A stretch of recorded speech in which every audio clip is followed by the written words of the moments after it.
Establish कर दिया Israel ने, और जिस तरह उन्होंने मैसेज दे दिया है कि हम ये भी कर सकते हैं, तो फ्यूचर में और जो ममालिक हैं गल्फ के अंदर वहाँ पे भी स्ट्राइक कर सकते हैं। और जो कुछ इसराइल करता है उसके पीछे अमेरिका की पुष्टपनाही हासिल होती है। मुस्लिम उम्मा इस पोजीशन में है कि फैसला कर सके। सर, आपको वेलकम कहेंगे और मैं चाहूंगी कि मैं गुफ्तगू का आगाज भी आप ही से करूं। आप मुझे बताएं, आपको नहीं लगता कि अमेरिका दोनों जानिब से खेल रहा है? क्या वो डुअल रोल प्ले कर रहा है?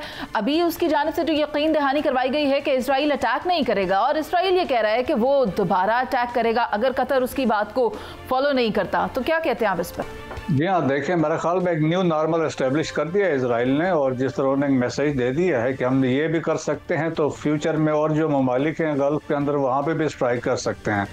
लेकिन एट द सेम टाइम देखें कि अमेरिका का जो किरदार है या रोल है वो बड़ा मशकूक हो गया है, और बहुत सारे जितने राइटर्स हैं, एनालिस्ट हैं, उनका मानना है कि अमेरिका ऑन बोर्ड था जितनी जो कुछ हुआ है इसमें।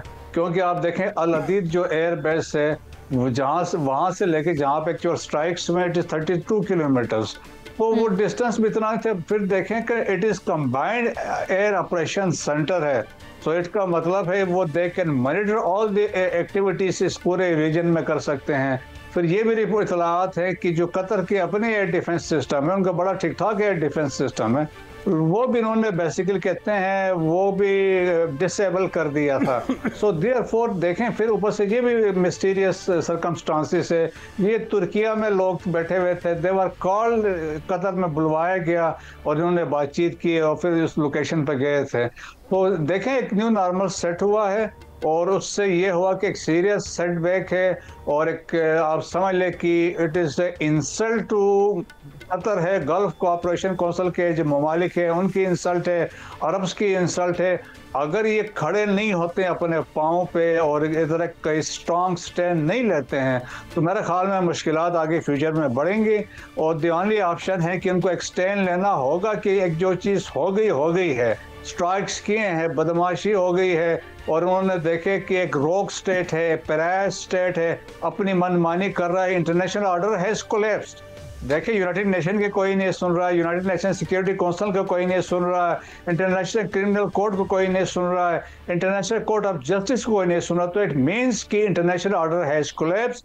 सो मल्टीपोलर वर्ल्ड में हम जब बात करते हैं तो हर मनमानी कर रहा है। सो इजराइल देखें, एज लॉन्ग एज हम क्या कहते हैं, the key is United states and America, Trump अगर ये चाहते, देखें ना कि बिलियंस ऑफ डॉलर्स की एड अमेरिका दे रहा है, बिलियंस ऑफ डॉलर्स के वेपन्स वो वहाँ पे दे रहा है, डिप्लोमेटिकली सपोर्ट कर रहा है। यूनाइटेड नेशन सिक्योरिटी काउंसिल में जब भी बैठते हैं वहाँ पे कोई मसला होता है वो वीटो कर देता है। अगर आप कह रहे हैं कि जिसकी जो मर्जी वो जैसे चाहे कर लेता है, तो फिर क्या न्यू नॉर्म यही है कि माइट इज राइट? जी हाँ, बिल्कुल अभी ऐसा ही हुआ। देखें, दैट्स वाई हम कहते हैं कि आपने अपने पाँव पे खड़ा होना, आपकी आर्मी होनी चाहिए। आज देखें कि लीबिया की हालत हमारे सामने है, सीरिया को देख ले, यमन को देख ले, सोमालिया को देख ले, इराक को देख ले, लेबनान को देख ले, यमन को देख ले, वीक थी। जी हाँ, तो आज पाकिस्तान को आप देखें, आपकी मिसाल है, आपके पास एक बहुत स्ट्रांग आर्म्ड फोर्सेस हैं, और हमने अपने से 5 गुना आर्मी को 4 घंटे में लिटा दिया था। तो वो हमारी कैपेबिलिटी है। फिर देखें, एक और इम्पॉर्टेंट चीज़ है डिसीजन मेकिंग कैपेबिलिटी। आपकी पॉलिटिकल लीडरशिप, आपकी मिलिट्री लीडरशिप जो डिसीजन लेती है वो किस तरह बोर्ड लेती है।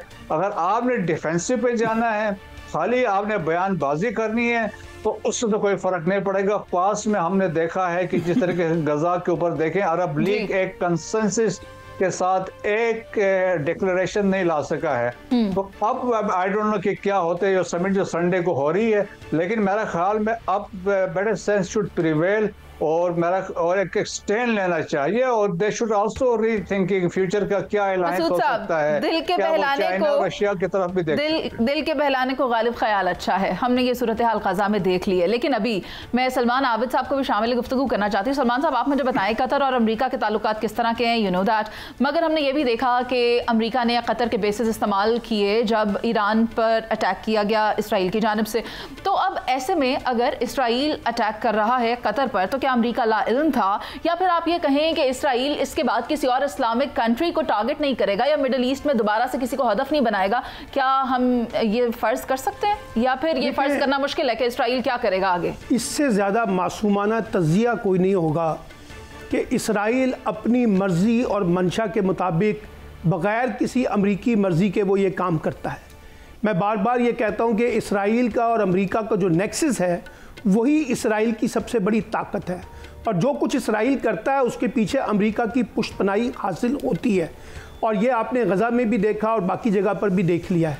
अब मसला ये है कि ये इस्लामी दुनिया के लिए एक बड़ा चैलेंज बन गया है कि अमेरिका और इसराइल का जो नेक्सस है मुस्लिम दुनिया को, अरब दुनिया को जिस तरह से टारगेट कर रहा है, और ये सिर्फ एक मुल्क या दो मुल्क तक महदूद नहीं है, ये आहिस्ता आहिस्ता तमाम इस्लामी ममालिक और बिलखुसूस वो इस्लामी ममालिक जो एटमी क़ुव्वत रखते हैं, जो एक मजबूत फ़ौज रखते हैं, वो उनके निशाने पर होगी। इसलिए मैं ये समझता हूँ कि जो इस वक्त चैलेंज है कि अब ये जो अरब लीग का इजलास होगा अरब, उसमें इसके अंदर क्या इस्लामी ममालिक की लीडरशिप बड़ा फैसला करती है। ऐसी लीडरशिप जो पहले ही अमेरिका के साथ अपने मफादात को जोड़ी हुई है, बड़ी ताकतों के साथ जोड़ी हुई है, क्या वो ऐसा इंडिपेंडेंट फैसला कर सकते हैं? क्या ऐसा खुद मुख्तार और शफाफ फैसला कर सकते हैं जो बड़ी ताकतों को चैलेंज कर सकेगा? मुझे उसका इम्कान कम नज़र आता है। लेकिन अब एक ऐसा स्टेज आ गई है जहां मुस्लिम दुनिया के हुक्मरानों को एक बड़ा फैसला करना होगा। अच्छा, तो सायरा जी आपसे ये जान लेते हैं कि फिर मुस्लिम उम्मा को क्या फैसला करना चाहिए ऐसी सूरत हाल में, क्या लगता है आपको? मुस्लिम उम्मा इस पोजीशन में है कि फैसला कर सके। पहले गजा में और फलस्तीन में क्या हो रहा था? क्या वहां पर कीड़े मकोड़े मारे जा रहे थे या चिड़ियों का या चूंटियों का शिकार हो रहा था? तो जब यहूदो नसारा किसी के दोस्त नहीं हो सकते, सूरह रोम में बाकायदा लिखा हुआ है तमाम ये जो वाक़यात और हालात हो रहे हैं, इन तमाम चीजों को देखते हुए भी मुस्लिम उम्मा कतर ने जवाब क्यों नहीं दिया? जैसे कि अभी बताया जना साहब ने कि भाई उनका एयर डिफेंस सिस्टम, उनका पूरी वो सारा कुछ ये वो, तो ईरान ने भी तो जवाब दिया। तो ये देखिए खुद ही से स्टार्ट है कि कतर की जानिब से कहा जा रहा है कि कतर जवाब देगा, लेकिन उससे पहले बड़ों की बैठक होनी है। सायरा जी, जहां आप गजा की बात करिए कि उसके ऊपर बात क्यों नहीं होती? अगर सेंटकॉम का कोई वहां पर भी अड्डा होता तो फिर हो सकता है कि वहां से भी कोई जवाब आ जाता, लेकिन अभी कतर के ऊपर इसलिए बात करें क्योंकि अमेरिका के अपने अड्डे वहां पर मौजूद थे। मैं चाहती हूँ शहजाद हुसैन भट्ट साहब, अभी हमें डिबेट ओपन करनी है, लेकिन उससे पहले आपकी राय लेना बहुत जरूरी है। आप मुझे ये बताएं, आपको क्या लगता है कि पूरी दुनिया समेत, आप देखें ना, कतर समेत पूरी दुनिया, क्या इसराइल और अमेरिका ने मिलकर सबको मामू बनाया? क्या लगता है?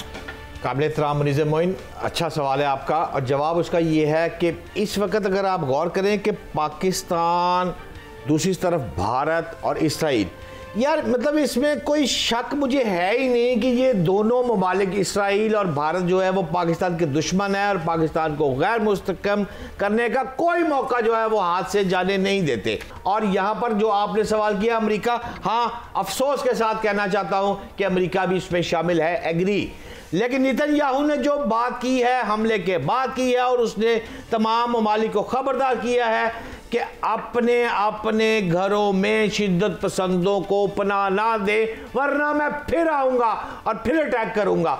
अब गौर करना पड़ेगा कि ये जो हमला हुआ है, तो इस कतर में क्या आपको इल्म नहीं कि हमास की जो सियासी क़यादत है वो कतर में आनिया और जानिया तो थी, और ये उस वजह से कर रहा है।